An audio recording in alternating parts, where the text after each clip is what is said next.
Hello student, कैसे हैं? तो आज हम लोग जो है कक्षा 10 का जो है प्रकाश चैप्टर पढ़ेंगे। क्या पढ़ेंगे? प्रकाश। प्रकाश की अंग्रेजी क्या है? लाइट। LIGHT। लाइट माने क्या होता है? प्रकाश होता है। अब ध्यान दो जरा, प्रकाश किसे कहते हैं? प्रकाश किसे कहते हैं सबसे पहले जानना जरूरी है। तो प्रकाश एक प्रकार की ऊर्जा है। क्या है? प्रकाश एक प्रकार की ऊर्जा है जो हमारी आंखें को संवेदित करता है। क्या करता है? जो हमारी आंखों को संवेदित करता है और जिसके कारण जो है वस्तु दिखाई देती है। जिसके कारण वस्तु दिखाई देती है और प्रकाश के कारण ही हमें क्या होता है? वस्तु दिखाई देती है। अब प्रकाश में जो है यह प्रदीप्त और अप्रदीप्त होता है। प्रकाश क्या होता है? प्रदीप्त और क्या होता है? अप्रदीप्त होता है। ठीक। अब प्रदीप्त किसे कहते हैं? प्रदीप्त वह वस्तु होता है जिसके कारण जो है प्रकाश उत्पन्न होते हैं। जैसे सूर्य है, तो सूर्य से क्या होता है? सूर्य से प्रकाश जो है निकलता है। बल्ब हो गया, विद्युत बल्ब, तो बल्ब से भी क्या होता है? प्रकाश निकलता है। दीपक हो गया, हाँ, दीपक से भी क्या होता है? प्रकाश निकलता है। और अदीप्त वस्तु में क्या हो गई? जैसे मान लीजिए इसमें क्या है? चंद्रमा है। चंद्रमा, तो चंद्रमा भी क्या? अदीप्त वस्तु, उससे प्रकाश नहीं निकलता है। मान लीजिए मेज हो गया, हाँ, मेज से प्रकाश निकलेगा? नहीं। कुर्सी हो गया, टेबल हो गया, हाँ। तो अब प्रकाश कितने प्रकार का होता है? 2 प्रकार का, प्रदीप्त और अप्रदीप्त। अब इसके बाद हम लोग पढ़ेंगे प्रकाश के गुण। क्या पढ़ेंगे? प्रकाश के गुण। तो प्रकाश का गुण क्या होता है? हाँ, पहला गुण यह होता है प्रकाश एक सीधी रेखा में चलती है। पहला गुण क्या हो गया? प्रकाश एक सीधी रेखा में चलती है। दूसरा गुण क्या हो गया?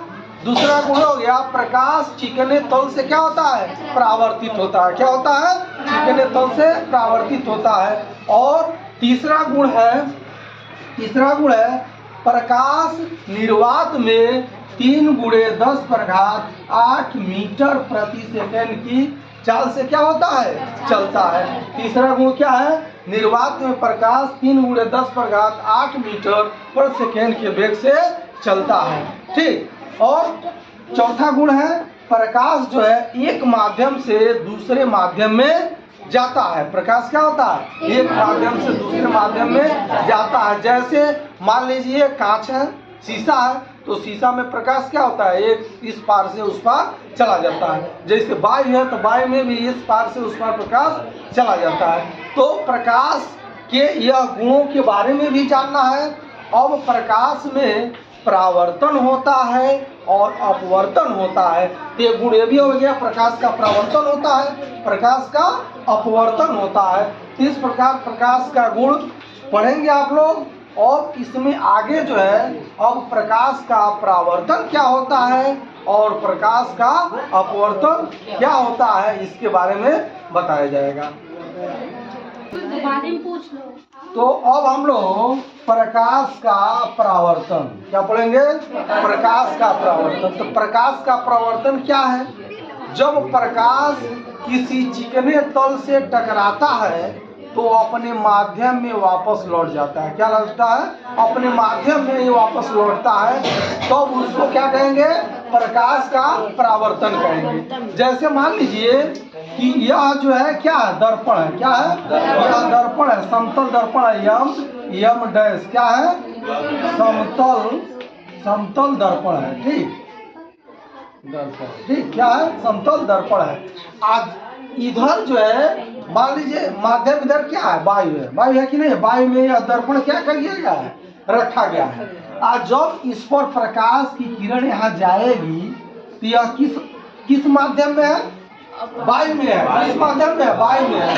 तो यह जब यहाँ से टकराएगी तो अपने माध्यम में ही आएगी। यह कहाँ आई है? अपने माध्यम में आई है, वायु में ही आई है। यानी यह प्रकाश की किरण गई है वायु में और वायु में ही आई है। फिर कहा गया है जब प्रकाश अपने किसी चिकने तल से, तो यह समतल दर्पण क्या है? चिकना तल है। तो जब प्रकाश किसी चिकने तल से टकराती है और अपने माध्यम में वापस आ जाती है, तो इस घटना को हम लोग क्या कहते हैं? प्रकाश का परावर्तन कहते हैं। क्या कहते हैं? प्रकाश का परावर्तन। क्लियर हो गया? अब प्रकाश के परावर्तन का नियम बताया जाएगा, लेकिन पहले प्रकाश का अपवर्तन जान लीजिए। प्रकाश का परावर्तन और अपवर्तन में अंतर है। और प्रकाश का अपवर्तन क्या कहलाता है? जब प्रकाश एक माध्यम से दूसरे माध्यम में जाता है तो उसे क्या कहते हैं? प्रकाश का अपवर्तन कहते हैं। क्या कहते हैं? प्रकाश का अपवर्तन। प्रकाश एक माध्यम से दूसरे माध्यम में जाता है तो उसे क्या कहते हैं? प्रकाश का अपवर्तन कहते हैं। अब मान लीजिए कि यह क्या है? कांच का गुटका है। क्या है? कांच का गुटका है, कांच है। तो इधर अब मान लीजिए वायु है। क्या है? वायु है। तो अब अगर जो हम लोग यहाँ से यह एक किरण भेजते हैं तो यह क्या है? यह वायु से किस में प्रवेश करेगी? कांच में। और कांच में प्रवेश करेगी तो ऐसे निकल जाएगी। तो अब क्या है? यहाँ पर जो कोण बना आई और यहाँ पर कोण बना आई, ऐसा बना। तो यह प्रकाश क्या है? वायु से किसमें गई है? कांच में। तो यह प्रकाश का क्या कहलाएगा?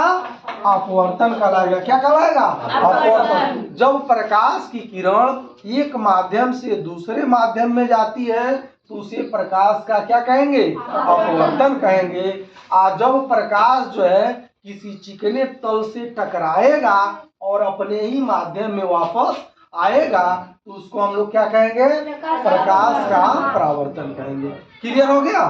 तो यह दो चीजें जाना है, प्रकाश का परावर्तन और प्रकाश का अपवर्तन। इसके बाद हम लोग अगले वीडियो में पढ़ेंगे प्रकाश के परावर्तन का नियम, प्रकाश के अपवर्तन का नियम। यह दोनों हम लोग क्या करेंगे? अगले वीडियो में हम लोग पढ़ेंगे।